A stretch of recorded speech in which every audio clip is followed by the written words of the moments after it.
Le Club Bruges, c'est l'eau tranquille d'une ville paisible et le feu d'une attaque imprévisible. C'est tous les éléments sans jamais suivre le sens du vent. Et puis le Club Bruges, c'est ses soirées de 78 et 76.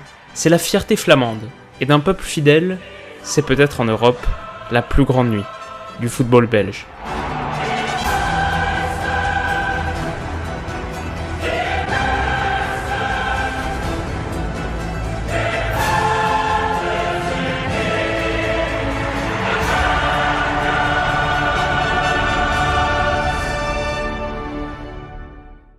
Yo les amis, j'espère que vous allez tous très bien et que vous êtes aussi contents que moi de voir un nouvel épisode d'Objectif Ligue des Champions. Alors on est à quelques jours de la reprise des championnats européens et de la C1, donc on met un vrai coup d'accélérateur sur cette série. Et donc, après avoir parlé des Young Boys de Berne lundi, on s'intéresse ce soir au Club Bruges, une des plus grandes institutions du football belge et qui peut compter cette année sur un vrai bon 11. C'est parti. L'histoire du Club Bruges démarre en 1891. Première association footballistique de Flandre, le Club Bruges est donc le pionnier du football flamand, mais les premières années vont être marquées par des controverses d'ordre linguistique. À la fin du 19e siècle, le sport est l'apanage des classes aisées, qui ont le temps de s'adonner à un loisir. Dans les contrées flamandes d'alors, les classes aisées parlent français. Le football club brugeois et le Bruges Football Club se concurrencent donc un temps, avant de fusionner. Aujourd'hui, on retient l'appellation Club Bruges. Mais les nombreux supporters francophones des Bleus et Noirs parlent simplement du club, en opposition au Cercle, l'autre club de Bruges. Alors malheureusement, cette petite guéguerre identitaire, si on peut dire les choses comme ça, c'est presque le truc le plus intéressant de la première partie de l'histoire du club, qui va quand même attendre 29 ans avant de gagner son premier titre de champion, en 1920 donc, et à nouveau 53 ans pour le second, avec entre-temps des séjours dans les divisions inférieures, des galères en tout genre, rien de très glorieux. Et puis, Bruges va rugir. En 1976, et sous la houlette du légendaire Ernst Happel, le club remporte son 3e titre de champion, mais surtout, il atteint la finale de la Coupe UEFA, en écartant successivement Lyon, Ipswich, l'AS Rome, le Milan AC, puis Hambourg. Dernière étape à franchir, le Liverpool de Ray Kennedy et Kevin Keegan, emmené par le grand Bob Paisley. A l'époque, la finale se joue sur un format aller-retour, et à Anfield, les Belges mènent 2-0 au bout de 12 minutes, grâce notamment à une réalisation de leur buteur mythique, Raoul Lambert. Mais au retour des vestiaires, Liverpool se réveille. Et dans une scène qui nous rappelle un autre grand moment de l'histoire des Reds, Kennedy, Case et Keegan inscrivent 3 buts en 5 minutes. La déception est forte chez les hommes d'Apple, d'autant plus qu'à Bruges, ils prennent l'avantage et sont virtuellement champions en vertu de la règle des buts à l'extérieur, avant que l'inévitable Keegan n'entre en scène et brise le cœur des 29 000 spectateurs du stade Jan Breydel, mais ce n'est que partie remise. Le club remporte à nouveau un titre de champion en 1977, son second consécutif, puis un 3e en 1978. À nouveau, la scène nationale est trop petite pour les Brugeois, qui cette fois réalisent le plus grand exploit de leur histoire.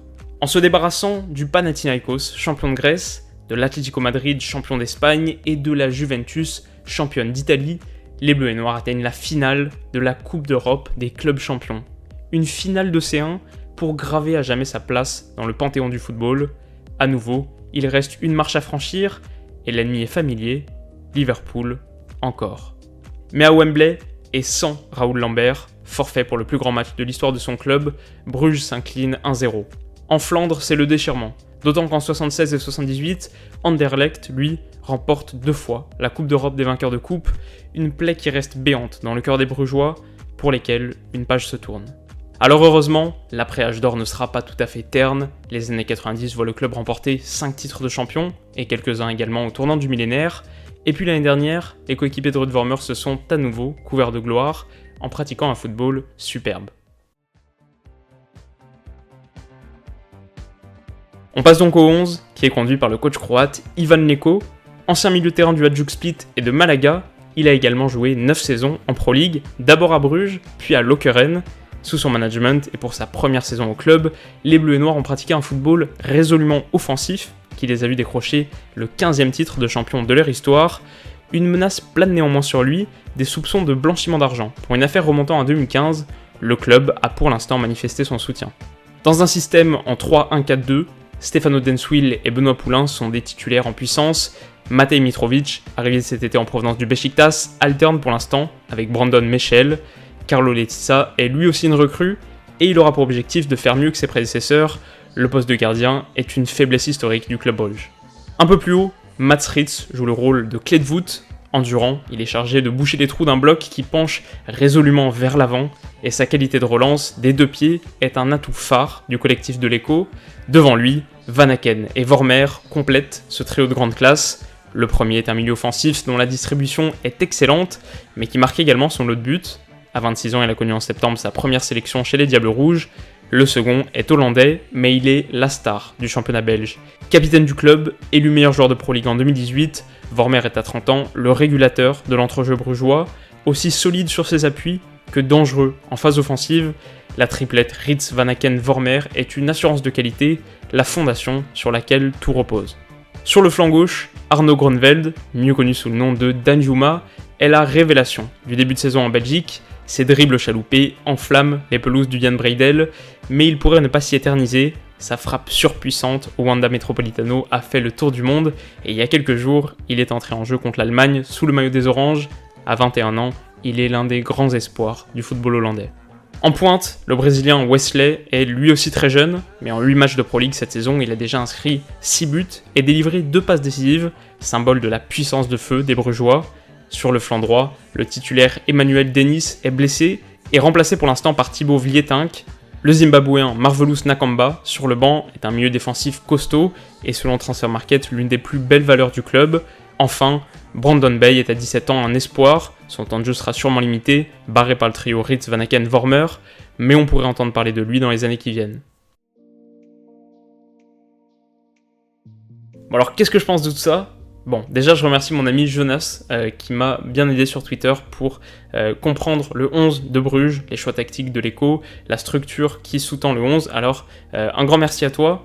Et ensuite, pour revenir à notre sujet, honnêtement je savais pas que Bruges avait joué une finale de C1 en 78 contre Liverpool.